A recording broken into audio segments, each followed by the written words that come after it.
And now, without further ado, I'd like to introduce Lauri Lebo. Give me 1 second here to bring up her bio.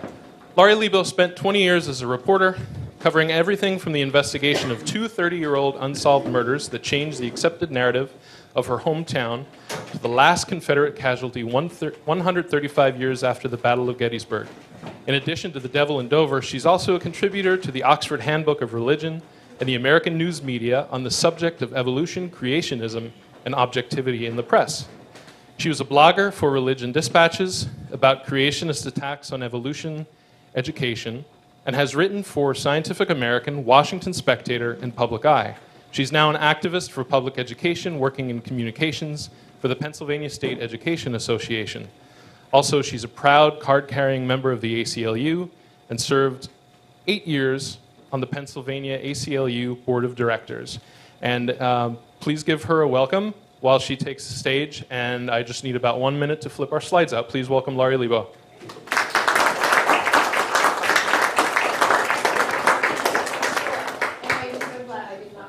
All right, so, and the reason why I have spoken here in the past, and the reason why I usually talk about things, is because I covered the Dover Intelligent Design Trial. And now I feel like we are, am I talking? Okay, all right.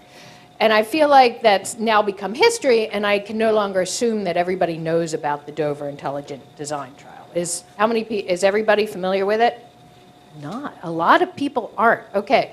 Well, then, if it's okay with you, I'm going to just go over that very briefly, but explain what that was about, because it is why I ended up writing a book about it. And it was 12 years ago. Actually, this month was when it started. 12 years ago in Dover, Pennsylvania. Does everybody know where Dover is? It's in between Harrisburg and York. It's a little town, very rural.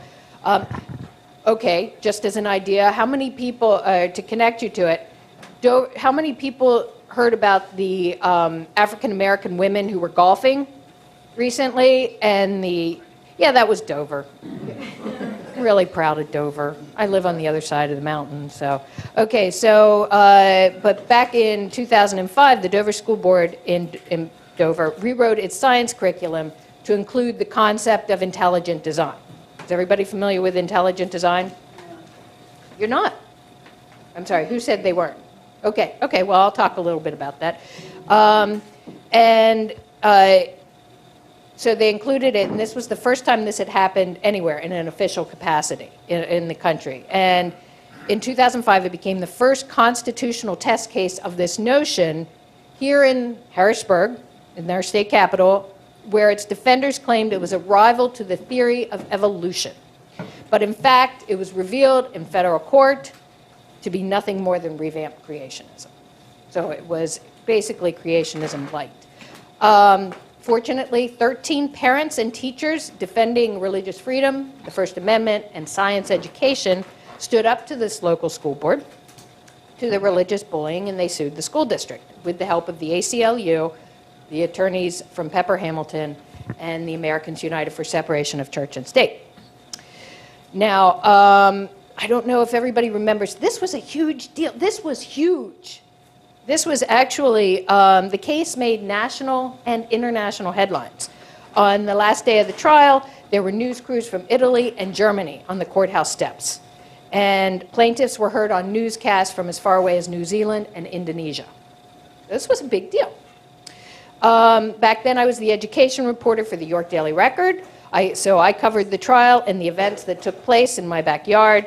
And I was so enthralled with this amazing story about science, about religious freedom, about politics. It just, all these issues intertwined, that I left my newspaper to write a book about it, The Devil in Dover, and it was published by the New Press.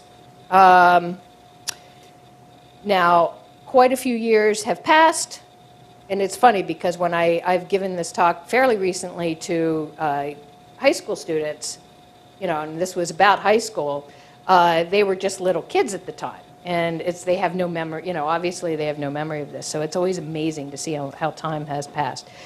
And a lot of things have changed since then.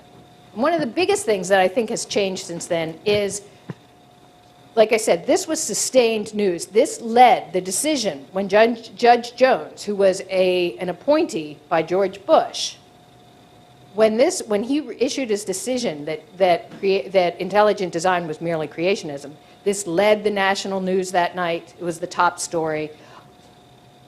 I don't think this would happen again. I don't think this kind of sustained attention. I mean, we had New York Times reporters who came down and covered the entire trial. Sadly, I think our attention span, because of where things have gone, with the president right now, I mean, how many major news issues happened just last week, right? I mean, I'm already forgetting how many of them. So went down. I know Roseanne, there was Roseanne, and then there was, 5,000 extra people died in Puerto Rico because of the, we've gotten away. Things are moving so quickly that this kind of amazing story that sustained our interest for 6 weeks, I worry that we have moved away from that, and we won't have that. And the biggest irony, at least for me, was right after Judge Jones's decision, I honestly thought we had reached the high water mark of craziness. I really did. I mean, you think about it, Terry Schiavo had just happened that same year. Katrina had just happened. Good Lord, Katrina. That was a major disaster, and here we're dealing with it in Puerto Rico. And Barack Obama and Hillary Clinton would soon be campaigning for the presidency, and the one thing that they promised, both of them campaigned on, was to steer us away from the religious zealotry that had sort of taken hold after 9/11. And they were going to restore reason and put science in a very prominent place. And also they were going to do something about climate change, right? And when Barack Obama was elected, I honestly believed we had entered a new era of reason and enlightenment. So, okay, that didn't exactly happen, I don't think. I don't know if anybody else has noticed that.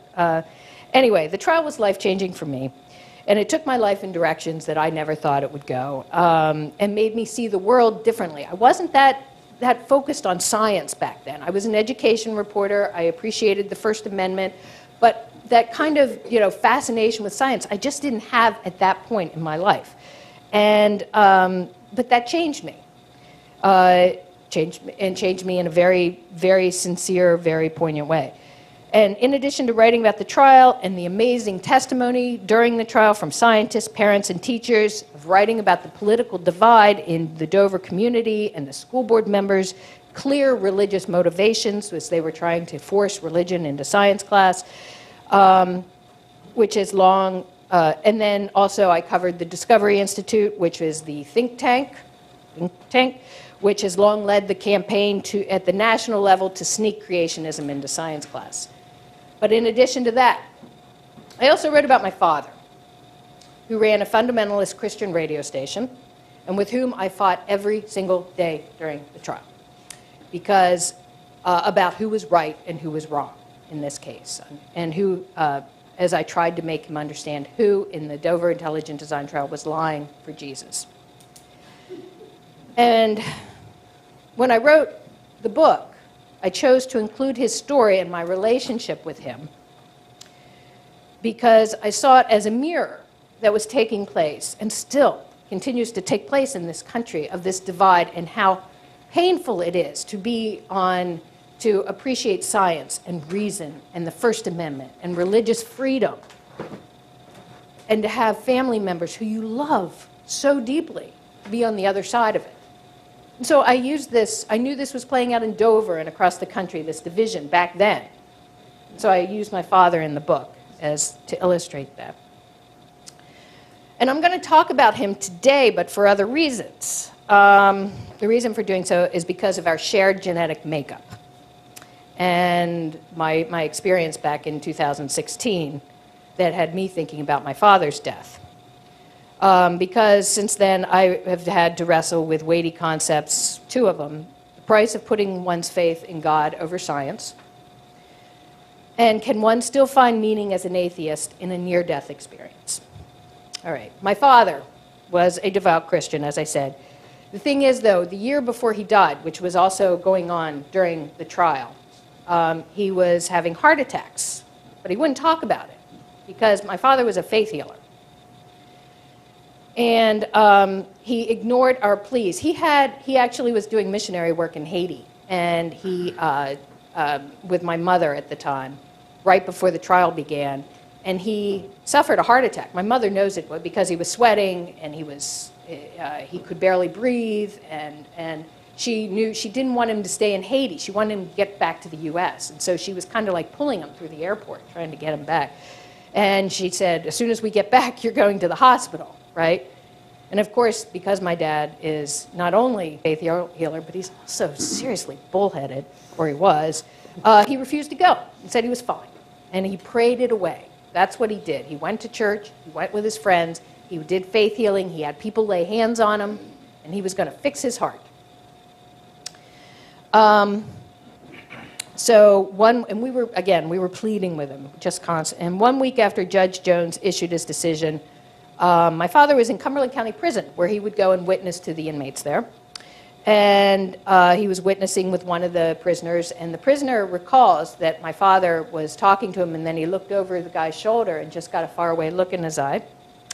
And then my father put his head down on his Bible, and he died. And which really left me furious, because again, I was fighting with him all through the trial, and I'm like, God damn it, I guess, I don't know. But damn it, how dare he do this? He didn't have to do this, his bullheadedness. And I was still fighting with him for a good year after that, even though he was dead. But then a decade later, on June 15, 2016, like my father, I also, in a sense, I died. I was clinically dead 3 times that night, in fact. I had just finished a 4-mile run that felt wonderful, and I had just actually done a Tough Mudder. Do you know what a Tough Mudder is? No. 4 days earlier. It's a 10-mile run, but with obstacle courses along the way. So I had just done this 10-mile, and I was really proud of myself for completing it, and then a couple days later, I did a 4-mile run, and I felt great. So great that I decided to go out to eat with my mother said, come on out to eat with us and have a drink, and I did. And I began to feel a twinge in my chest. Now remember, I'm my father's daughter, so I'm like, that's nothing, right? So I thought, I ignored it. Within an hour, I was unable to speak due to the pain in my chest, and my husband was racing me 90 miles an hour to the hospital. I walked into the emergency room and was quickly hooked up to an EKG, and a doctor looked at the result and said, you're having a heart attack. And I looked back. I was 52 at the time, and I'm like, that's not possible. And I'm arguing with him. I'm like, I am my father's daughter. I'm like, this is not possible. This could be happening to me. I'm a vegetarian, for God's sakes. I don't smoke. I take care of myself. But of course, you can't, and this is something we should all remember, you can't override your genes. Your genes are the biggest factor in things like this. And to get an idea of what was going to go down, imagine the attending physician as the Revenant bear from the movie The Revenant, and I'm Leo DiCaprio, and you get a little bit of an idea of they started ripping my clothes off, tearing me around. All my clothes were completely ripped up. I was completely naked to everybody in the hospital. They hadn't even pulled the curtain yet, so I was like, people in the emergency room could see me. And I didn't care at this point because I knew something bad was happening. And they someone yanked me up to a sitting position, and somebody else put a board behind my back, and I felt my arm go numb, and the light started to dim.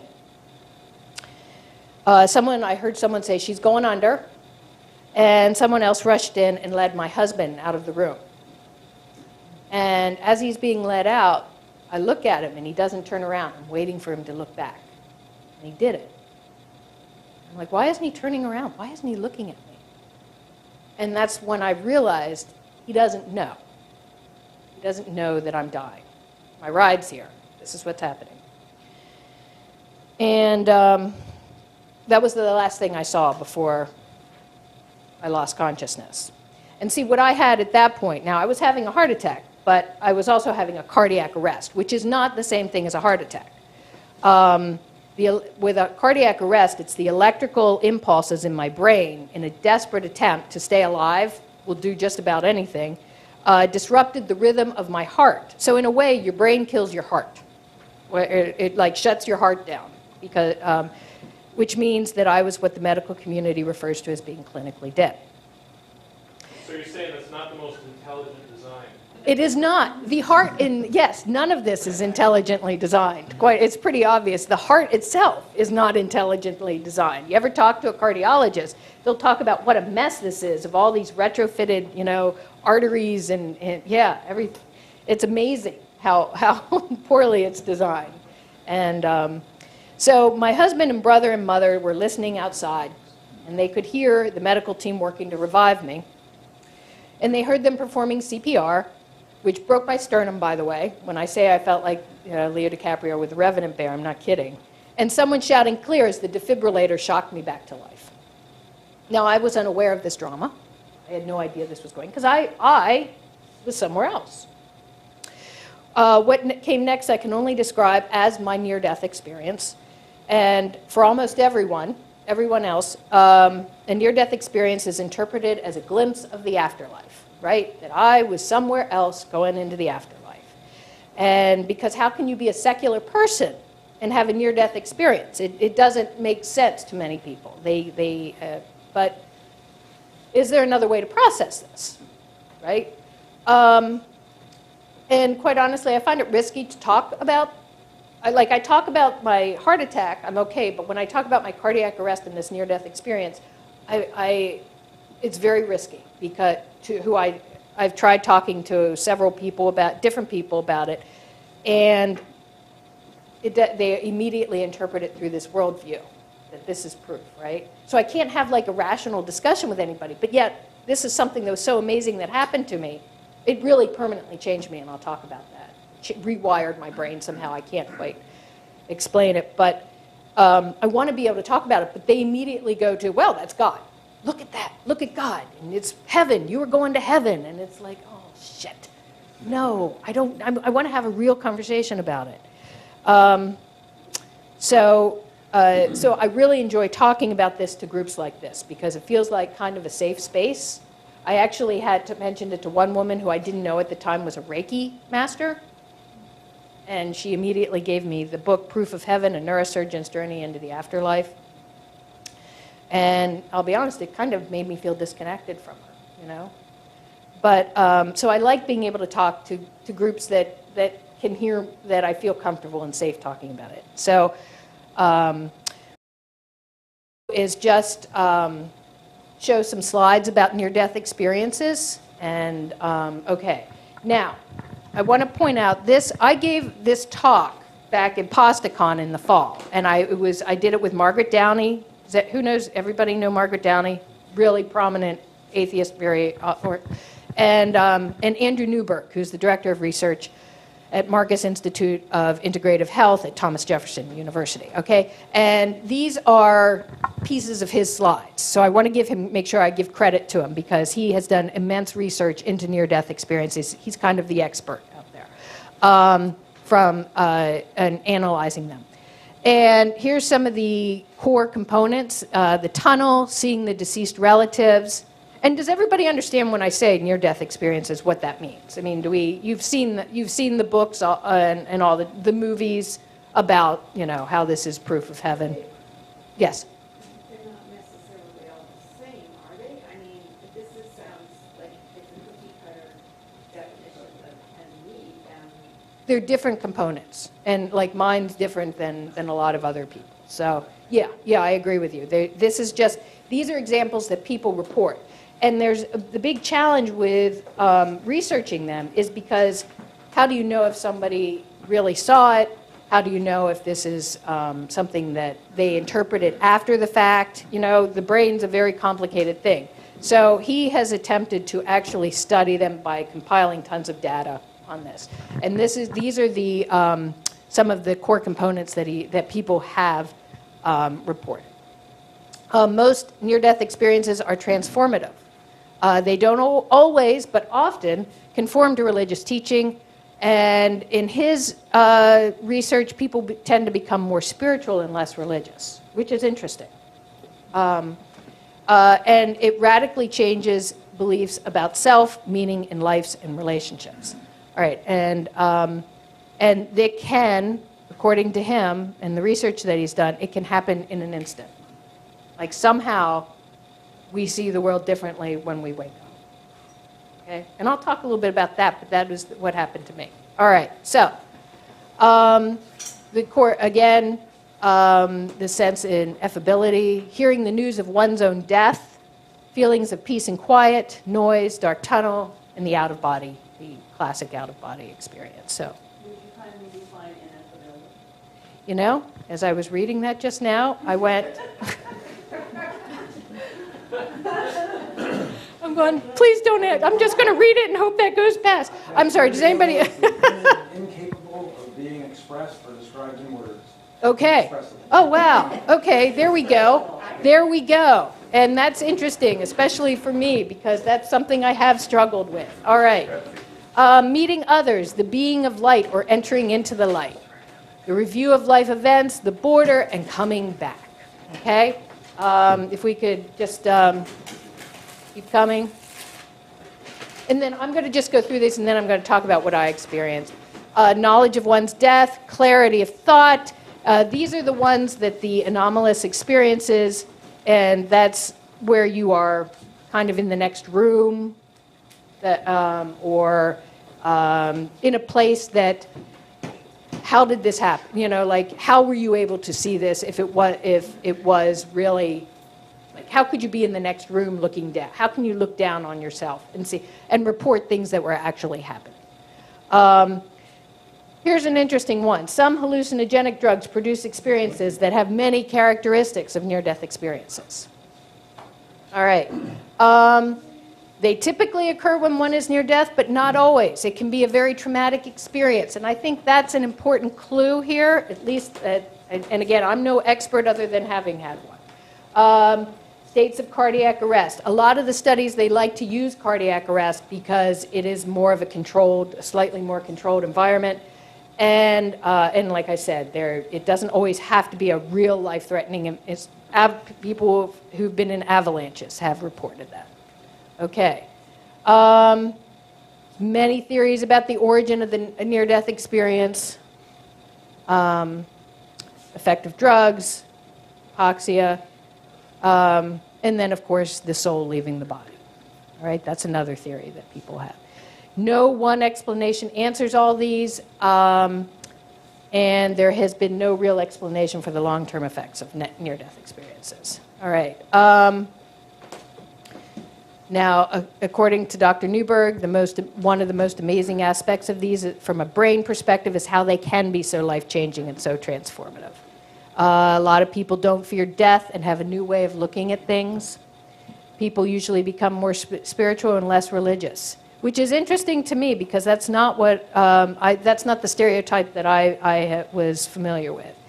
And then normally the brain changes over time, but in an instant during a near-death experience, the person frequently changes all the ways they think about themselves and the world. Now, you know what? I have never done acid. I just haven't. And I always wonder if maybe the same things that, you know, people have reported, and I've read a little bit about that, that maybe a near-death experience has many of the same effects that dropping acid maybe has. I don't know if anybody wants to share any. There's a new book out on that, and I can't remember who the author is. I saw somebody talking about it on Facebook, but there's a recent episode of Fresh Air with Terry Gross, WHYY, on NPR that you could probably pull up as a podcast episode if you go on Fresh Air's website, interviewing the author. So I'll post it to the board. Oh, awesome. Get it out in the next newsletter. But someone that's talking about the experience of taking psychedelics and how you change afterwards for the rest of your life.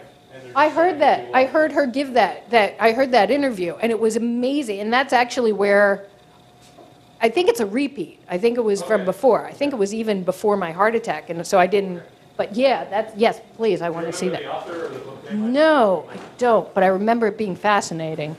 Okay, so What do we know from them? You know, from the scientific perspective, that they're powerful, and we don't know exactly what causes them, and they can have a transformative effect on the person, and more research is needed. I know that doesn't tell you a whole lot, you know, but that's what we.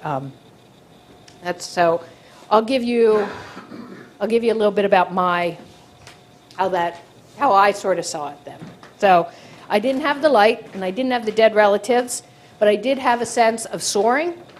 I was all of a sudden, I was bodiless. It wasn't like I could see myself. I was bodiless, and I was going over this amazing green valley, and just, I could feel the rush coming over me. And it was, honestly, it was the most beautiful thing. I was conscious while it was happening of like, oh my God, this is so gorgeous. How is this happening? What is going, you know? And it was much more intense than any dream that I've ever had. Any scuba divers in the room? Okay, so you know when you get your buoyancy perfect and you come up over a ridge and you look down and you can just see everything laid out before you? It was a little bit like that, except I could also feel the rush coming by me. So,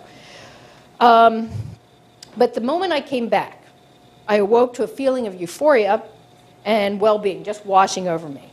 And I don't think I've ever been that blissfully happy. I tried to describe these experiences to my doctor and the nurses, and the first thing I said is, where am I? Because I was somewhere else at that moment in my mind. And they said, well, your heart stopped, and we brought you back with a defibrillator. And I immediately wanted to start talking. I had the most amazing dream. I want to tell you about it. I started talking about it. And I was really annoyed that they had brought me back. I'm like, why did you do that? I was asking, why did, you know, I want to go back here.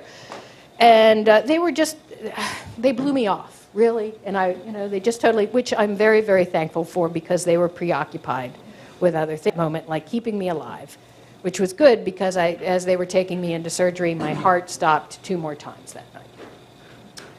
So there's so many details I can't recall, and I was struggling to remember them before the pain came rushing back. And I was overwhelmed by the whirl of activity around me as they rushed to keep me alive. But I know this is what, the research I've done, this is what the science says may have happened to me.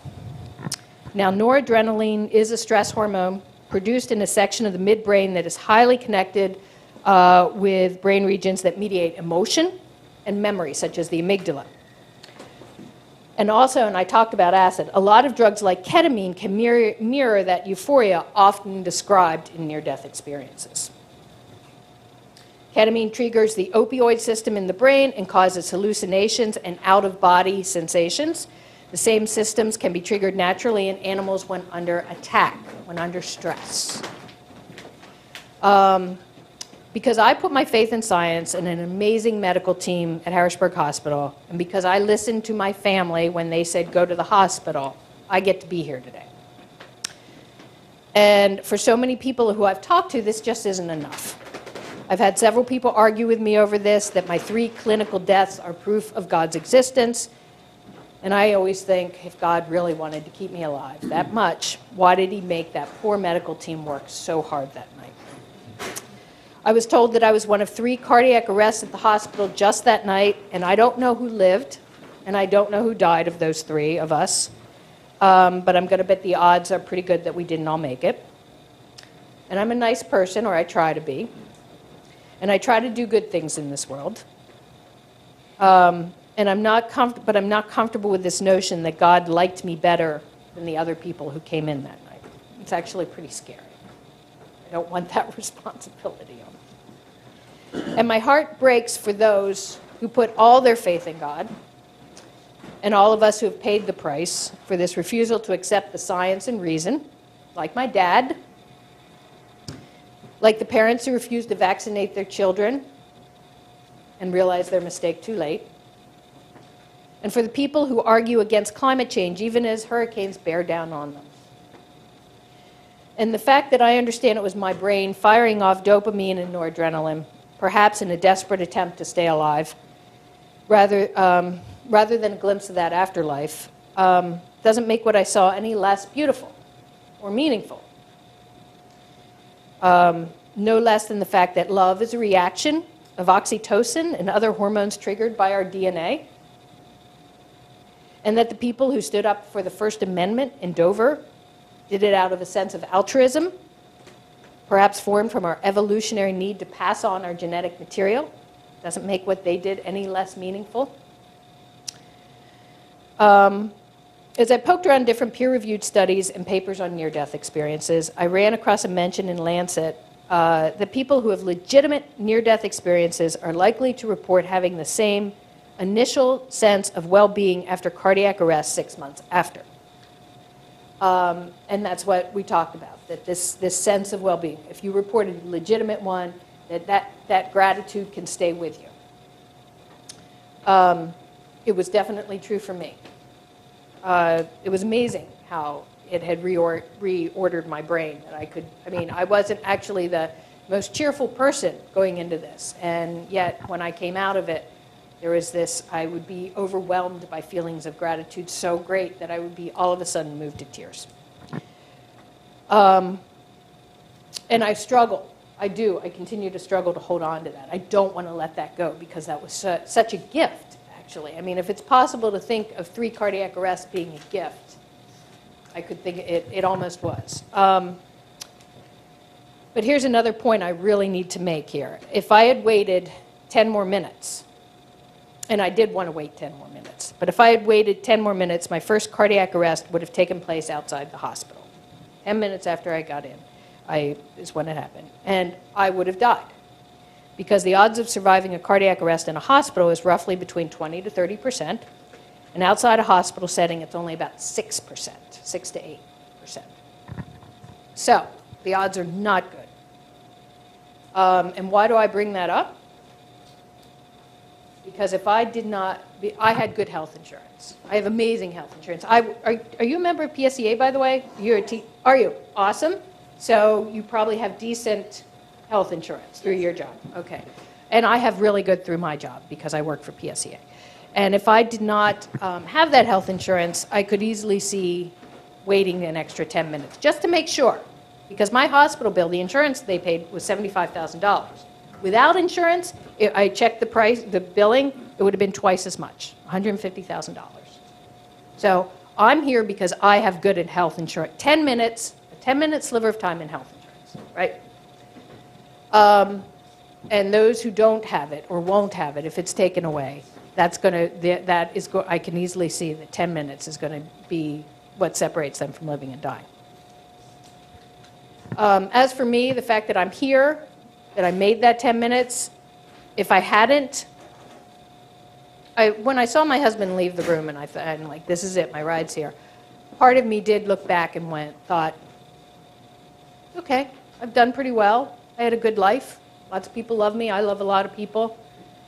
I have 2 wonderful sons, a good husband, and many friends and family who I love and who love me. And so I was sort of okay with that, but at the same time I was really, I'm standing here in front of you really thankful that I did make it. I mean, how many people get to die 3 times in one night and still get another chance? And Game of Thrones fans in the room? Okay. I'm freaking Jon Snow. So, and even if I die tomorrow, I'm going to be so grateful for the extra time that I've had to be loved and to love others. And because of that 10 minutes, I strive every day to live my life with gratitude.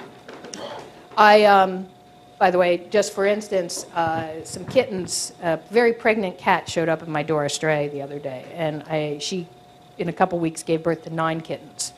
And I now have 9 little, beautiful little, oh my God, cute little kittens. And I hold the kittens up against my chest. This is what I like to do. And I can feel their breathing and their little heart beating against my heart. And I'm like, how can this much life be inside this tiny fuzzy body? It's just, and I do. I hold on to the gratitude. And honestly, it reminds me of one thing that I'm going to leave you with. I can find the quote that I jotted down while I was driving up. And it's from the end of Charles Darwin's On the Origin of Species. And there is a grandeur in this view of life with its several powers having been originally breathed into a few forms or into one, and that whilst this planet has gone cycling in according to the fixed law of gravity, from so simple a beginning enters, I'm sorry, I was driving while I was writing this, enters forms most beautiful and most wonderful, having been and always evolving. And that's how I try to hold on to my gratitude here. I don't need God to make me thankful. I'm just thankful to be here every day and find meaning in living here in the now. So that's my talk.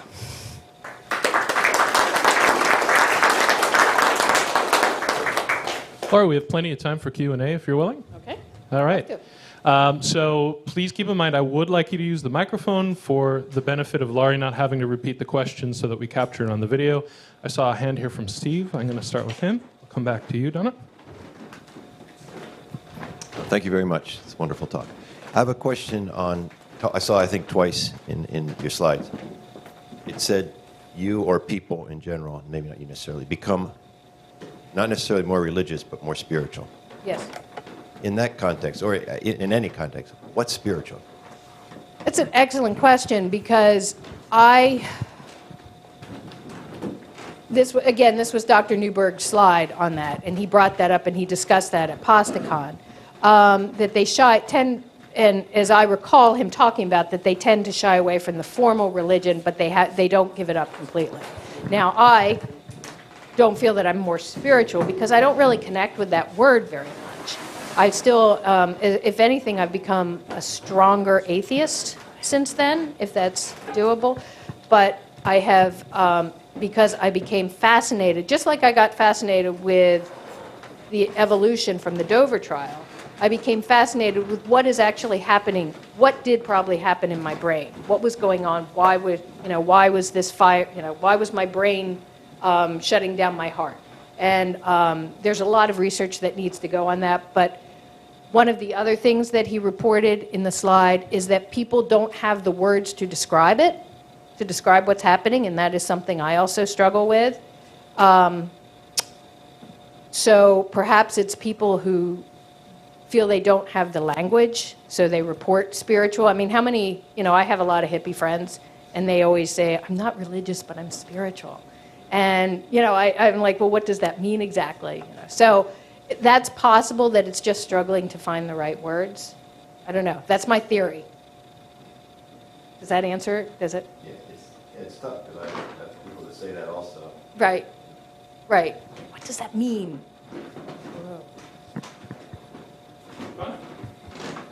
That spiritual term, that's really an iffy kind of thing, and people kind of grasp at it because Just hold it a little closer. people grasp at it because there's no other, like it could be ethereal, or you could think of a lot of different terms. But what I want to ask you is, did you have a sensation of being at one with everything in the world Yes, when I woke up. when you woke I up? loved everybody. I did. And I mean, and for good reason, I loved my doctors at that moment. But yeah. But no, I did. It was this. And while I was flying, or whatever I did, I had a feeling of being connected, and not sure how or what. Again, it's the words. It is a struggle because I'm not even sure if perhaps we don't have the language yet for it, because this is something that only really happens to us at the end of our lives. So, it's not like a language could evolve for that. So We're not comfortable with a language because we haven't had a need. There aren't that many people who have had a need, who have lived beyond different experiences to have that need to explain it. Right. But there's a big movement called the non-dual movement, which would involve the idea that there isn't, when you say non-dual, it's that we live in a world that is duality, it's polarity, it's me, you, it's us, them, it's black, white, it's God versus people. In this non-duality thing, everything is all one. And it seems like when somebody has an amazing experience like this, and especially the near-death experiences, they have this oneness sensation, which a lot of scientists believe is actually an evolutionary stage that we're going through and that we should be going through. Because how else, if we didn't feel this love, this oneness with all creation, with the earth, with all living beings, how else would we get about fixing things and being kinder? It's sort of connecting that idea of love and this oneness and the interconnectedness of all people and all species in the whole earth concept. Isn't that beautiful? Yeah. Well, look up non-duality I will. on the internet. I Okay. mean, but you will find other people who say, oh, well, we're non-dualists too. But this is like a prime kind of thing. People have these experiences doing ayahuasca or other types of And I would drugs love that to they- try that ayahuasca, They go with, but they it's do not a good for your heart, so I can't. shamanism. Yeah, don't do that. Yeah. But, people who, want to have some sort of grand experience. And, Timothy Leary and, Oh, right. there's so many people that have changed their lives and changed their whole concept of humanity and of the world and the way they operated because they had these incredible experiences. But how else do you explain them? They are explainable somehow, but we don't have all the words to explain them.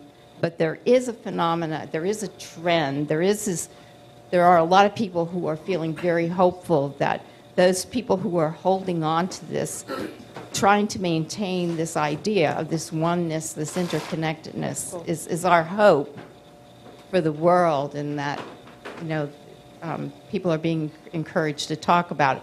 There's a group called Science and Non-Duality. I'll look that up. They're scientists, and it's on YouTube, and they meet every year all over the place, and all these non-dual people who some might say they're religious, and some might say they're spiritual, and some might say they're nothing. It's just they're totally different. It's a big, broad. Awesome. I like that. I will look that up. I will, definitely. So.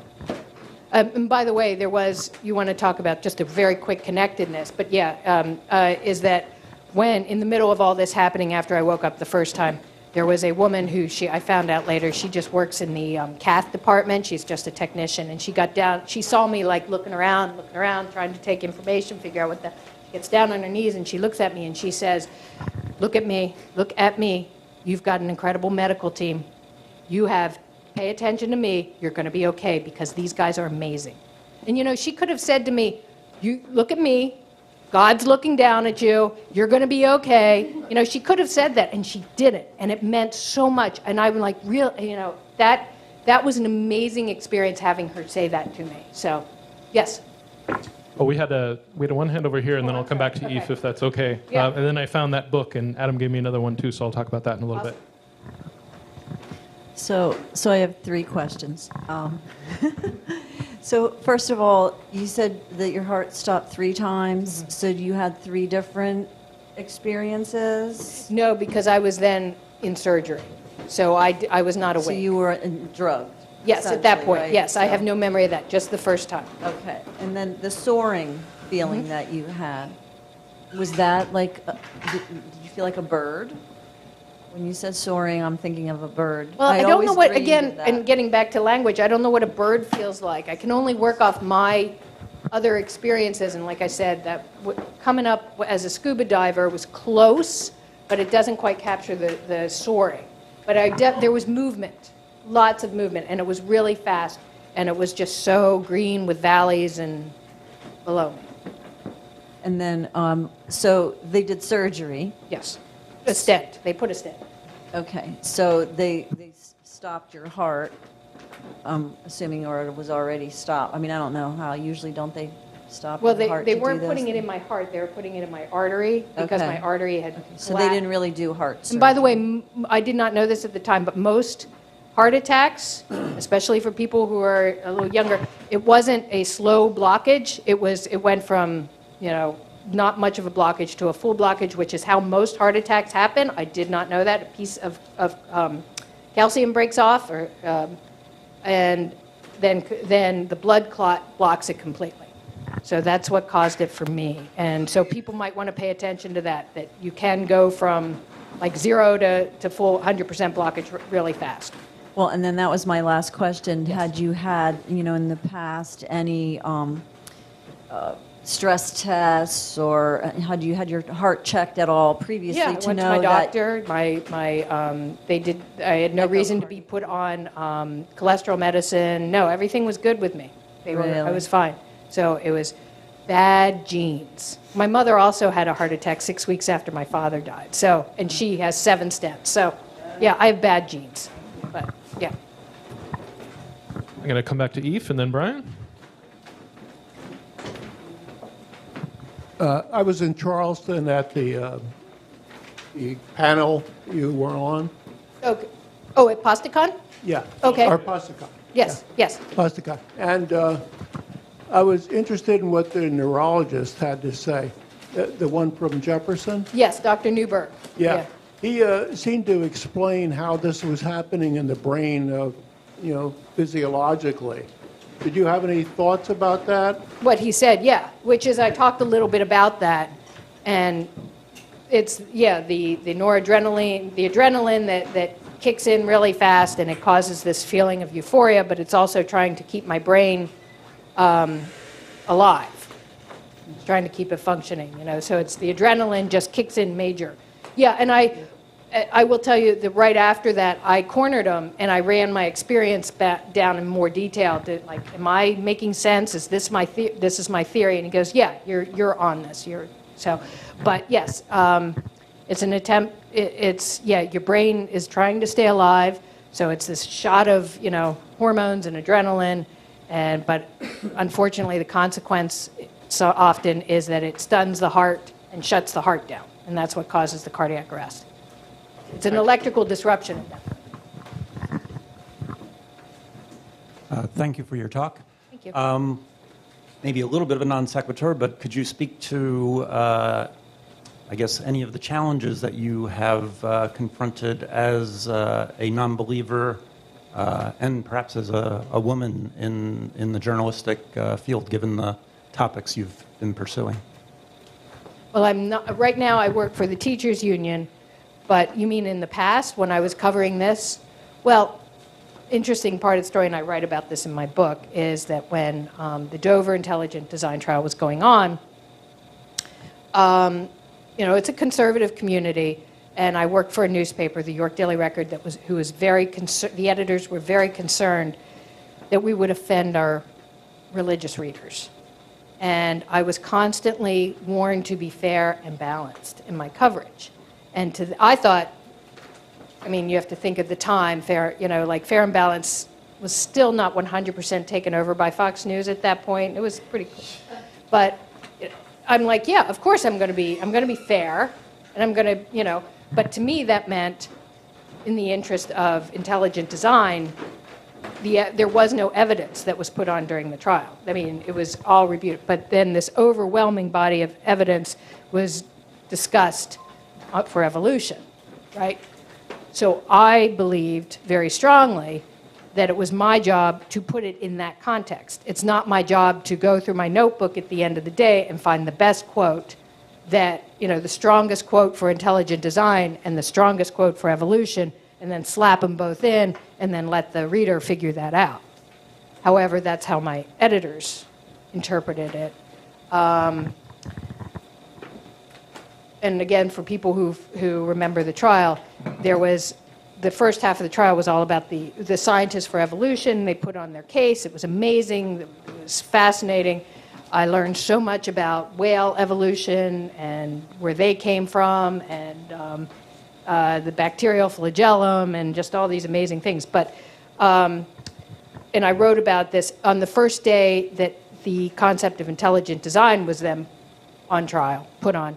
The lead scientist, Michael B., and he's from Lehigh. Yes, there you go. Yeah, he was the shining light of the intelligent design movement.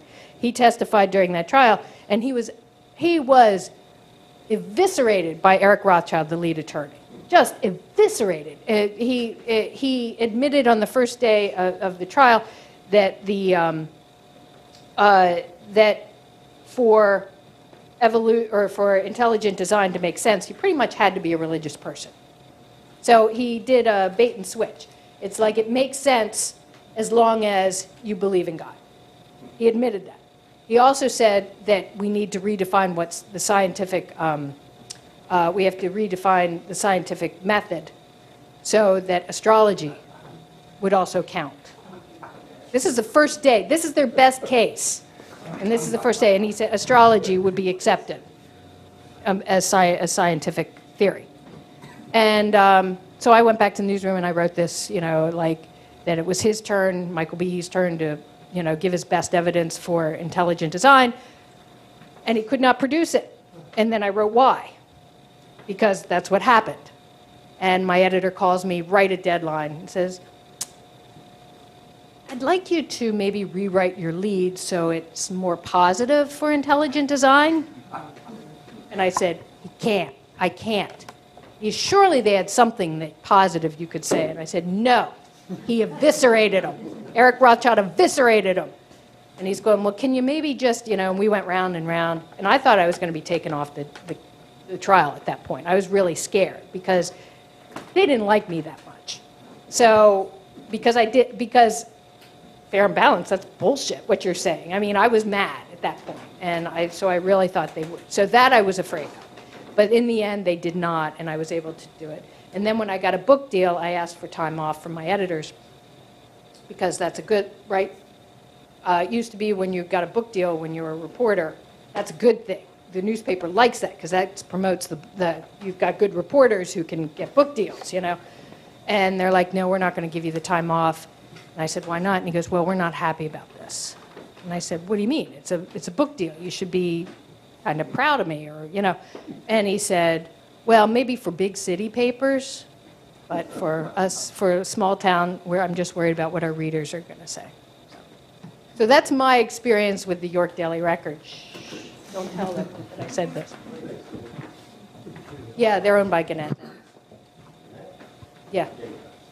No, it's Gannett now. More questions for Lauri? Richard, and then I'll come back to Steve. So 3 weeks ago, we hired Michael Behe's son. Oh, really? He's an atheist. Mike, wait, hold on. What? Who hired him? We did. Who's we?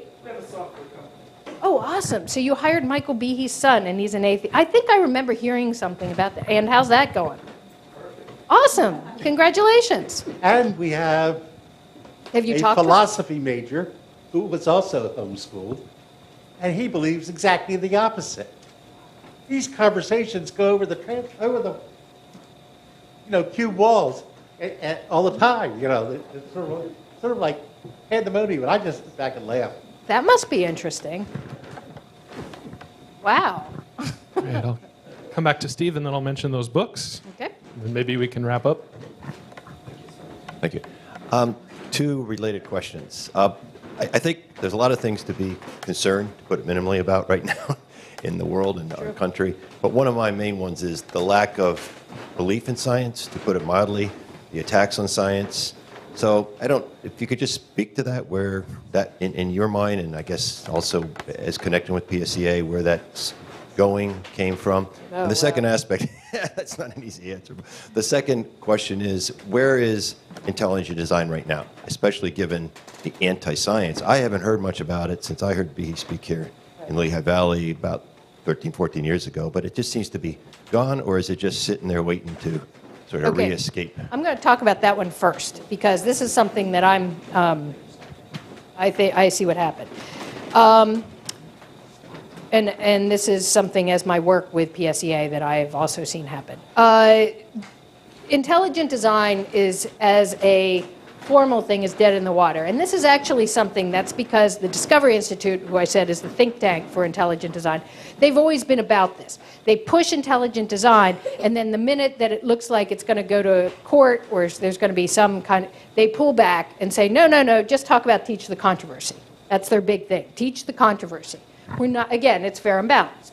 We're not saying that you should, that we should pick one side, but we just think our students should hear both sides and let them decide, right? So that's, they pushed through some sample legislation in states. They were going at the state level, trying to push through the teach the controversy thing.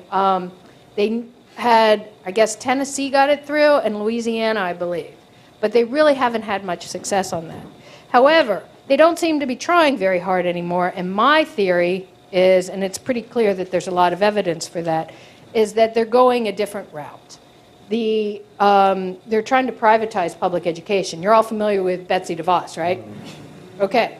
And this is terrible what Betsy DeVos is awful in terms of supporting public education. She wants to privatize it. Betsy DeVos has never set foot in a public school. She's only been through religious schools. Her goal is to completely dismantle public education and privatize it.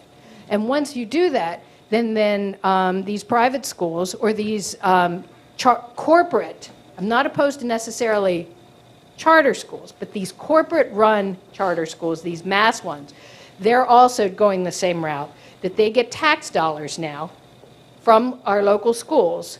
They suck up all the tax dollars, and then essentially the level of accountability is not as great, especially the religious schools, but also these corporate charter schools. And then what they can do is they can teach whatever the hell they want on our tax dollars.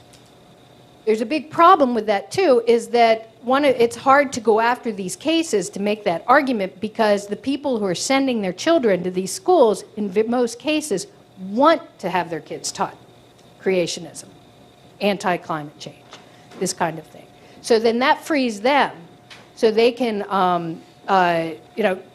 what happens is then who sues? A taxpayer can't be the person to sue. It has to be some parents of the children, because that's what the standing is. You have to have standing. So that's honestly where the intelligent design movement is going. It's to privatize public education and use those tax dollars to teach whatever the hell they want. Push their religious agenda, which is very scary. I mean, I almost feel that what happened in Dover was quaint in a way, because it didn't have the big money behind it at this point that we're seeing now.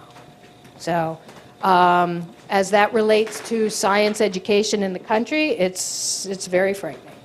And also at the same time, they're attacking our unions. Now, you're a teacher. Are you familiar with the Janus case that's coming down? Yes. Okay. This is another scary thing that's happening, is that they're trying, right now, to give my pro-union spiel, right now there is a court case that, right now, unions in Pennsylvania and in 23 other states can, in their contract, recoup to people who don't want to join the union.